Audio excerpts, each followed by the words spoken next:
La technique du souffleur de verre est ancestrale. Le métier apparaît vers le 1er siècle avant Jésus-Christ, une pratique venant du Moyen-Orient qui a su traverser les âges. L'atelier de Guillaume se trouve en plein cœur de la Barthelasse, au sein de la maison Manguin.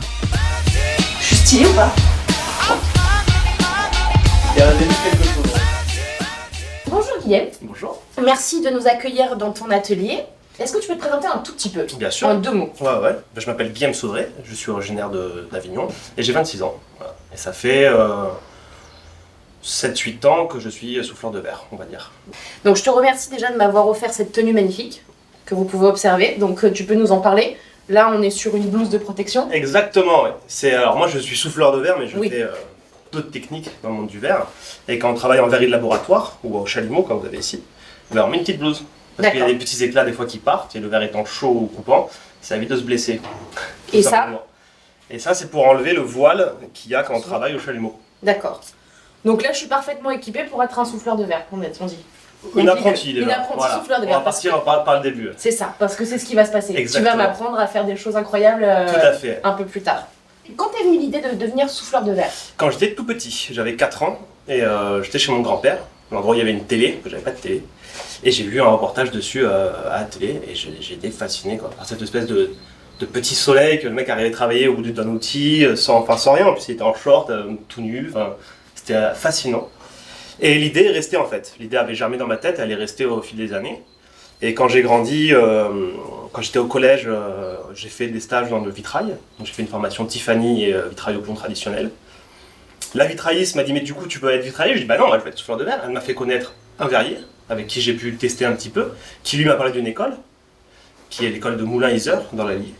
Et je suis parti après ma 3e du coup faire une formation là-bas. Tu as 15 ans? Exactement. 15 ans et tu pars dans l'Allier, c'est ça? Je pars à 500 km de chez moi pour Ouais. faire une formation qui dure 4 ans en internat. Et tu restes en internat, d'accord? Et tu fais une Exactement. formation de 4 ans, c'est un bac pro? En fait, il y a un CAP en 2 ans, et après on D'accord. peut continuer sur un brevet des métiers d'art, on appelle un BMA, en 2 ans aussi. Donc tu sors de là à 19 ans, tu es diplômé à 19 ans à peu près. 18 ans, tout à fait. Et tu commences directement à travailler? Absolument pas.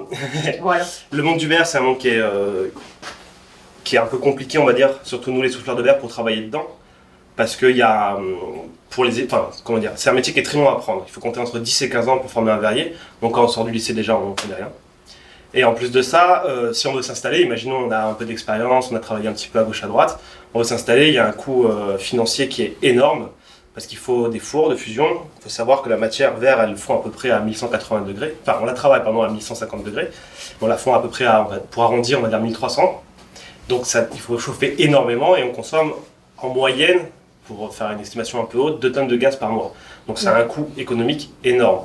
Et en plus de ça, le four de fusion, dans le monde du verre, on dit que c'est un peu notre bébé quand on en a un, ou notre seconde femme quand on a un four, parce qu'on est obligé vraiment de s'en occuper tout le temps. Quand le four est allumé, c'est un four qui met à peu près 10 jours à monter en température, donc quand on l'allume, il faut qu'il reste allumé longtemps, et il faut s'en occuper tous les jours. On ne peut pas le laisser Il faut allumer et dormir avec partir son une four semaine. quoi. On est presque là-dessus, oui. Ouais. C'est quand même pas ça, mais voilà, c'est limite ça. Et à 26 ans, tu t'en sens pas capable? Non, et puis j'en ai pas l'utilité en fait, parce que il faut pouvoir justifier l'achat d'un four. Donc l'achat, c'est un coût, on va dire, c'est à peu près 15 000 € pour les 3 fours dont on a besoin. Ouais. Il faut produire derrière, il faut pouvoir payer le gaz tous les mois, et il faut vendre sa production pour payer le gaz. Moi, je suis dans une démarche où maintenant je suis arrivé à un moment dans ma vie où je veux pas faire de l'artisanat, je veux faire de l'artistique. Donc il y a ça bute en fait, je peux pas me permettre d'avoir un four, j'ai pas les locaux, ici je pourrais pas avoir ce four, il y a des boîtes partout, c'est trop petit, il n'y a pas d'aération, je suis loin de chez moi, donc pour le moment non. En France, maintenant, on a l'opportunité de pouvoir louer des ateliers, donc moi je fonctionne comme ça, je travaille dans mon atelier pour tout ce que je peux faire, quand je peux pas faire, je loue un atelier, et je prends l'atelier pour une journée, 2 journées, quand je rentre chez moi le soir, j'ai pas le four, j'ai pas tous ces soucis là, j'ai pas le gaz à payer, j'ai rien du tout, j'ai ma production et c'est tout. Donc il y a une époque où ça n'existait pas vraiment, on va dire, donc on était obligé d'avoir un four. À l'heure actuelle, on n'est pas obligé d'avoir un four pour être souffleur de verre, donc je préfère marcher comme ça, tout simplement. D'accord. Et je t'écoutais parler tout à l'heure, tu fais le distinguo entre artisanat et art. C'est un choix, c'est une évolution maintenant que tu as choisi, ou tu as fait déjà de l'artisanat et tu tends vers l'artistique, ou tu as toujours fait de l'artistique? C'est vraiment une évolution, pas du tout. Moi, s'il y a 10 ans, on m'avait dit aujourd'hui, Guillaume, tu iras dans les musées, tu feras des expositions et tu travailleras dans l'art, je t'aurais dit c'est impossible. Moi, je vais être artisan verrier. Et en fait, après c'est la vie, hein. On fait des chemins, on fait des rencontres, et j'ai rencontré des gens qui m'ont amené sur ce côté un peu plus artistique. Moi, j'ai ressenti ce besoin aussi, on va dire, de créer un peu. Et de fil en aiguille, j'en suis venu à ça, quoi. Mais quand je loue un atelier, je vais pas passer mes journées à faire de la gobeletterie ou de l'art de la table, parce que justement, j'ai pas d'atelier. Oui. Donc quand je loue, c'est pour faire mes créations. Mais je sais faire, on va dire, l'art de la table. La preuve en est, Et art de la table, Et j'en fais toujours Gobelet. un petit peu, ouais. à la tienne. Santé. Ceci est de l'eau. Ceci est de l'eau, oui. Non, donc j'ai été formé, moi, en fait, avec un artisan verrier qui s'appelle Alban Gaillard, qui est à Saint-Rémy-de-Provence. J'ai été formé à l'art de la table, à l'artisanat d'art. Je sais en faire, j'en fais si j'en ai besoin, mais ça va être plus dans une... ça va pas être mon travail. Si j'en fais, c'est pour moi, pour mes C'est amis. une démarche opportuniste, c'est-à-dire Voilà. que tu vas dire je vais me faire un bro, je vais me J'ai faire envie voilà, d'une carafe, je vais me C'est faire ça. une carafe, ou j'ai un copain qui veut une carafe, je vais lui faire parce que c'est un ami. Mais voilà, mon métier n'est plus ça, on va dire. D'accord. Donc toi maintenant tu exposes. J'expose, alors pas beaucoup, Ouais. mais j'expose quand même un petit peu. D'accord. Tu reviens d'une biennale. Oui, tout Est-ce à que tu fait. peux nous en parler? Oui. C'est la Biennale du verre qui a lieu tous les 2 ans, puisque c'est une biennale, à Carmaux. Carmaux, ils ont créé un musée du verre. Il faut savoir que c'est une ville qui est riche au niveau social, au niveau français, c'est la ville de Jean Jaurès. Mhm. Mais il y avait une mine de charbon, et il y a, je sais plus exactement, je ne vais pas dire de bêtises, donc je ne vais pas me prononcer, mais il y a quelques siècles, ils ont créé une verrerie pour utiliser le charbon en fait sur place. Et du coup, il y avait une histoire, on va dire, la ville est chargée un peu de cette histoire du verre. Et il y a 20 ans qu'il y a cette biennale qui existe, qui recueille des verriers du monde entier, beaucoup de France, mais aussi de l'étranger, et qui est un haut lieu, à l'heure actuelle, c'est une des plus grosses en France, voire la plus grosse. C'est vraiment un rendez-vous incontournable du verre, on va dire, voilà. D'accord. Et moi, du coup, j'y étais pour la 2e fois pour exposer mes créations. On va dire, dans le sens purement travail, moi je travaillais sur la mémoire du verre, sur la matière en elle-même, et là je suis en train de me tourner, je sens que je suis sur une autre passe où j'ai envie de travailler avec d'autres matériaux, enfin là, on a un violon, on a plein de choses, j'ai envie un peu de plus mélanger les matériaux et avoir un autre discours, on va dire, changer de... plus être que sur la matière verre et rendre hommage à cette matière-là, mais voir un peu plus loin, quoi. J'ai envie de travailler un peu sur la femme, sur l'écologie. On va dire, même si la pièce n'est pas forcément une pièce de création de souffleur de verre, on peut quand même avoir un impact en y incorporant du verre et en mélangeant les choses, quoi. Alors du coup, quand on parle de souffleur de verre, est-ce que tu as un modèle tu as un modèle en tête? Il y a, alors moi oui, moi j'ai on va dire mon mentor, Alban Gaillard, qui Oui. m'a appris le métier. Et après sinon il y a une autre personne qui, pour moi, est très importante, c'est la personne justement qui m'a fait rencontrer le verre quand j'avais 4 ans. Je ne le connaissais pas à l'époque, hein. C'est un monsieur qui s'appelle Alain Guillot. C'est, on va dire, c'est le papa du verre français. C'est un monsieur qui a été dans les premiers à avoir un atelier. Et c'est un monsieur qui a juste c'est une mine de savoir en fait. C'est un monsieur qui a une connaissance inouïe dans le monde du verre, qui est maintenant, je crois, à la chambre des commissions pour l'archéologie au niveau du verre. Enfin, c'est vraiment une entité. C'est une personne qui, même si je le connais pas intimement, je l'ai déjà rencontré, mais quelqu'un qui m'a poussé en fait à aller de l'avant. Même il a écrit des bouquins, quand j'ai lu ses bouquins, c'est voilà, quelqu'un qui est un passionné, qui parle très très bien du verre, et qui pour moi, oui, représente le monde du verre français. Le métier de verrier, c'est un métier qui est apparu, enfin de souffleur de verre, c'est apparu à l'époque gallo-romaine. C'est les Romains qui ont, on dit inventé, mais qui ont volé ou redécouvert la canne à souffler. Donc à l'époque, on savait faire du verre, on savait créer la matière, mais on ne savait pas la souffler comme on le fait maintenant. Et en fait, ça a créé une révolution. Et depuis ce 2e siècle, les techniques ont quasiment pas évolué, c'est toujours les mêmes. Il y a eu des choses au fil des ans et au fil de l'histoire qui sont venues. La Renaissance a apporté énormément de choses dans le monde du verre. Le Moyen-Âge aussi, avec les vitraux, a apporté énormément de techniques. Mais les outillages ou même les gestes premiers sont restés inchangés. Quand le geste de cueillir, donc de prendre de la matière dans le four, c'est le même. Il n'a pas évolué. Le fait de trancher ou d'allonger le verre, c'est les mêmes, ils n'ont pas évolué.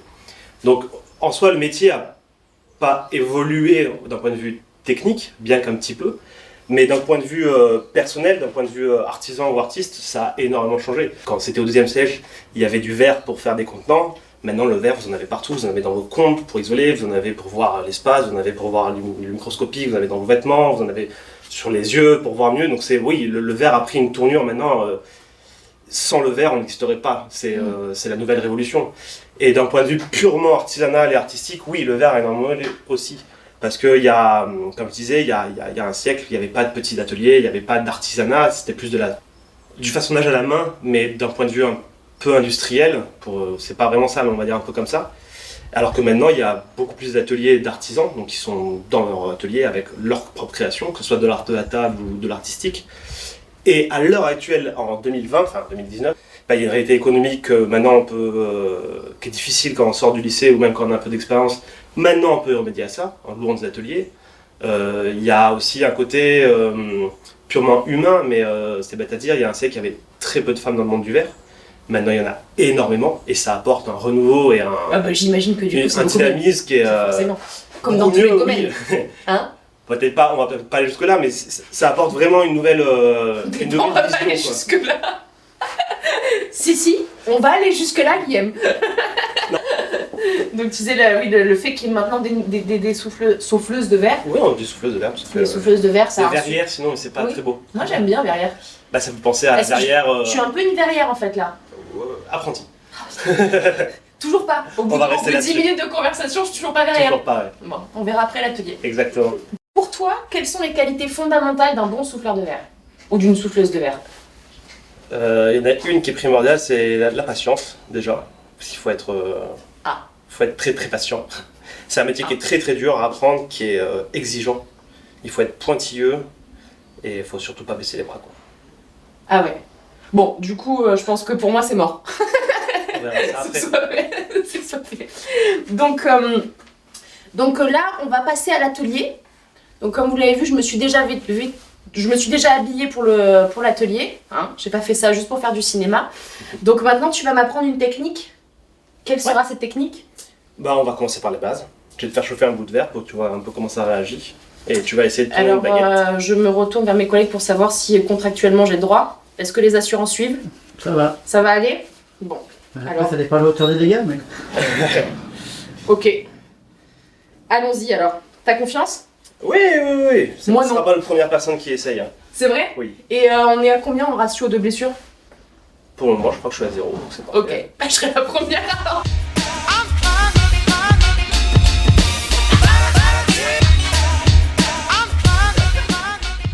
Et en fait, on va juste chauffer une petite masse pour que tu le vois un peu ce que c'est la matière en fusion et ce que c'est de la contrôler aussi. Et après, on va essayer de la faire goûter en fait, pour faire une goutte, tout simplement. Pour faire une goutte? Ouais. On est parti sur ça, je vais faire une goutte aujourd'hui. Ce sera le plus simple à faire, je pense. Parce que si je te dis on va faire une fleur... Ah mais je te cache pas déjà que la goutte, je suis pas bien. Voilà. Donc la fleur, non, on oublie. J'y avais même pas pensé à la fleur. Non, la goutte c'est très bien. De toute façon, c'est vraiment le geste de base, on va dire. J'aime bien la condescendance. Non, mais la goutte c'est très bien. Je pense plus que je voudrais les flammes. La goutte c'est très bien, je veux dire, déjà, tu t'as... Oh putain.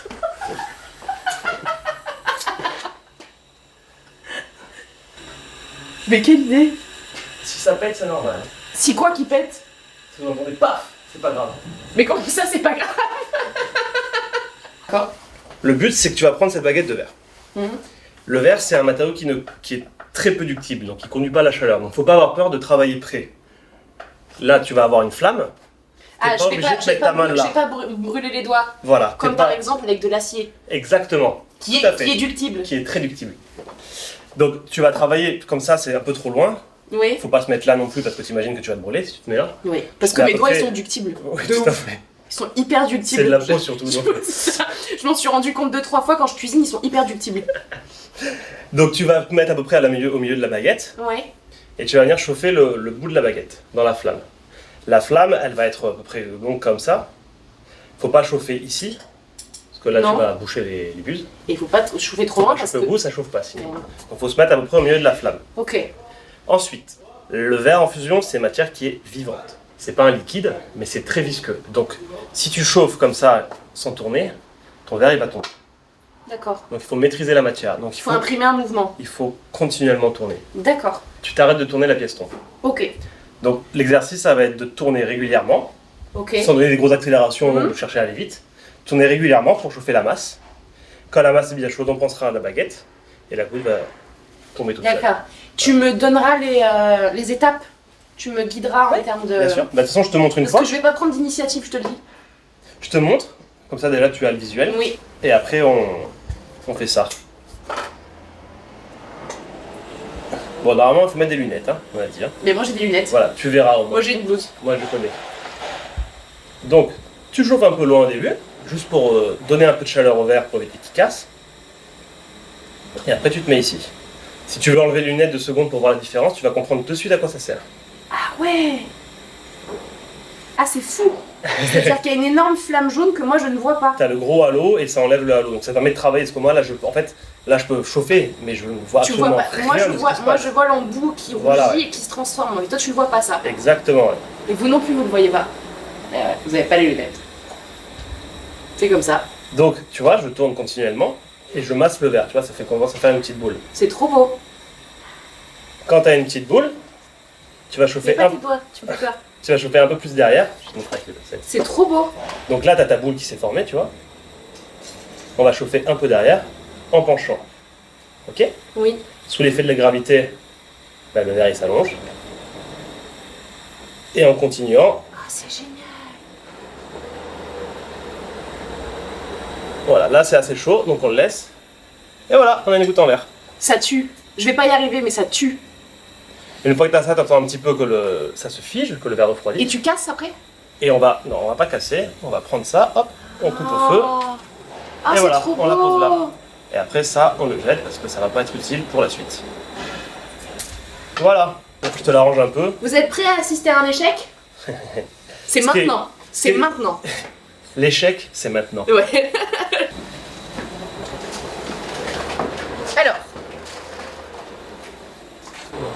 Bon, déjà, tu as le bon mouvement. Si c'est pas de faire des allers-retours, tu vas toujours dans le même sens, c'est très bien. Essaie de lever un peu plus le bout, donc de pencher, voilà, comme ça. comme ça. Pencher la baguette, ça. Là, tu chauffes, c'est parfait. Là, je pense que tu commences à avoir une boule. Oui, donc j'ai tu une vas boule. chauffer légèrement plus loin sur la baguette, à l'horizontale, comme Ah. si tu faisais un col en fait. Pardon. Et tu peux commencer à pencher légèrement, petit Comme à petit. ça Ouais. Chauffe un petit peu moins loin. Continue de chauffer la boule, parce que tu vois, là, elle se refroidit. Ouais, Du coup, elle tombe plus dans l'axe. Tu es en train de désaxer la pièce.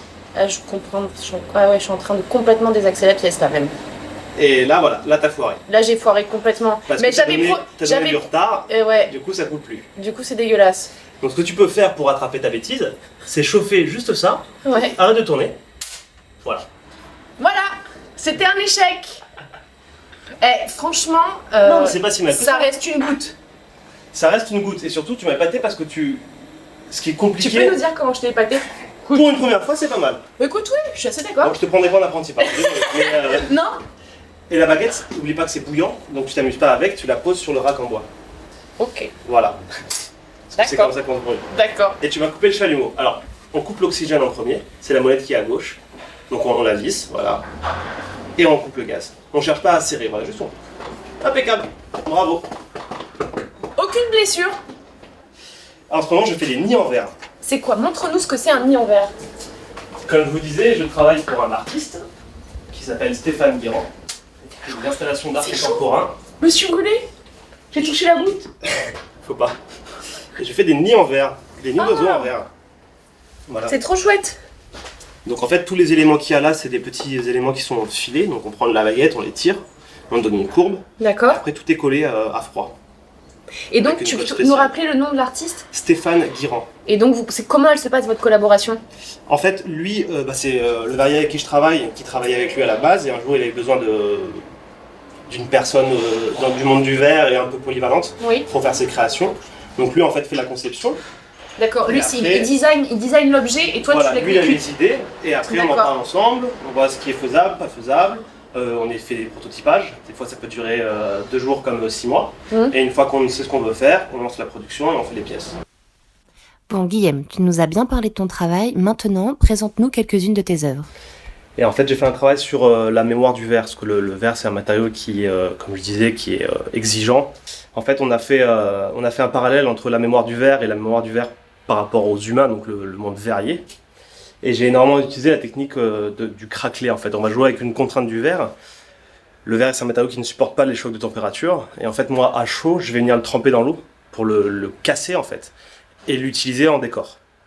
Donc, c'était une installation qui s'appelait Renaissance, où il y avait 23 têtes qui étaient présentées. Et il y avait la projection du process de fabrication, on va dire. On a dû faire une prise d'empreinte à l'alginate, dans un premier temps. Ensuite, couler une cire dans cette alginate, pour avoir un modèle de moi, on va dire, mais en cire. Pour ensuite pouvoir faire un moule en plâtre où on peut venir souffler dedans. Donc la projection montrait un peu tout ce travail. Et aussi le côté un peu méditatif, transcendant qu'il y a. Parce que je suis resté quand même enfermé 3 fois 4 heures. On a une espèce de bloc de latex, avec après une bande plâtrée qui pèse à peu près 5 à 8 kg. On se retrouve au début, on voit nos copains qui sont là pour nous aider. Au fur et à mesure, on perd la vue, on perd l'ouïe, on perd l'odorat et on respire avec une paille par la bouche pendant 4 heures. Ça peut être un peu angoissant, mais en fait, ce qui est marrant, c'est qu'on se retrouve tout seul et les choses les plus simples, les plus basiques, comme respirer, on le fait automatiquement. On respire par la paille et tout. Et au bout d'un moment, au bout d'une heure, on se dit tiens, faut que je pense à respirer. Et là, on panique. On ne sait plus respirer, on ne sait pas pourquoi, on n'est plus calé, on souffle 3 fois et on n'aspire qu'une fois, on s'essouffle. Donc c'est pas angoissant, mais faut être un peu bien dans cette tête quand même. Alors ça, c'est des tableaux en verre soufflé. Alors c'est du verre plat, mais c'est quand même soufflé. En fait, c'est une technique qui s'appelle la technique du manchon, qui est une technique qui était utilisée à l'époque médiévale pour faire les vitraux. À l'époque, on n'avait pas de four mécanique pour faire du verre plat. Donc en fait, on soufflait des gros tubes, un peu comme le globe, on va dire, on venait scier le fond. Donc on se retrouvait avec un tube ouvert des deux côtés, et on le fendait dans la longueur. Ensuite, on le passait dans un autre four et on l'étalait. Ça donnait du verre plat. Ce qu'on appelle la technique du manchon. Et moi, j'ai réimprovisé cette technique pour faire des décors plus, on va dire, modernes. Pas pour faire du verre à vitrail, mais pour le présenter en tableau. Et toujours sur le même principe de la mémoire du verre. Donc là, on a du verre craquelé doublé. Donc c'est comme le même principe que les têtes. On va le tremper dans l'eau. On va incorporer des pigments du verre coloré noir dans les fissures. On va figer en fait. On va faire comme si on faisait une photo de ce qui se passe quand on trempe le verre dans l'eau. Donc on va figer ce moment-là. Et on va ensuite recouvrir de blanc. Et on va souffler nos tubes, faire nos plaques. Et quand on ouvre nos plaques, on a le décor qui apparaît. Voilà. Et après, il y a une monture en teck autour. Et puis voilà. C'est très bien. Bah écoute Guillaume, merci beaucoup de nous avoir reçus. Merci beaucoup pour l'atelier qui a été concluant. Donc moi je vais garder ma goutte. Tu peux ramener ton petit Et souvenir. est-ce que je peux garder la tienne? Bien sûr. Pour faire croire qu'en fait c'est moi qui ai fait celle-là. Exactement, tu peux montrer à tous tes collègues. Exactement. Je te remercie et je te souhaite bonne continuation et puis probablement à bientôt. On se refait la bise? Très bien. Bonne journée. De même.